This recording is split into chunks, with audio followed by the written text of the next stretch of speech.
शहर आणि परिसरातील ताज्या बातम्यांसाठी लोकप्रिय न्यूज टुडे चॅनलला आजच सबस्क्राइब करा। अवैध हातभट्टी दारू वाहतूक व विक्रीवर कारवाई। दिनांक 19 जुलै 2025 नाशिक। राज्य उत्पादन शुल्क विभागाच्या अ1 विभाग नाशिक पथकाने वाल्मिक नगर ते काट्या मारुती पोलीस चौकी रोडवर एका रिक्षामधून अवैध हातभट्टी दारू वाहतूक करणाऱ्या टोळीवर कारवाई केली।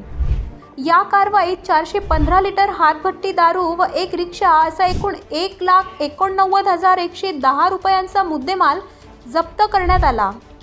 या प्रकरणी राहुल राजू मोरे, आशिष भारत मुठे, गणेश तुळशीदास भोळे व अविनाश महावीर कौलकर या 4 आरोपींना अटक करण्यात आली आहे। ही कारवाई अधीक्षक संतोष झगडे, उपअधीक्षक असू तांबारे यांच्या मार्गदर्शनाखाली दुय्यम निरीक्षक दभा कोळपे व त्यांच्या पथकाने केली।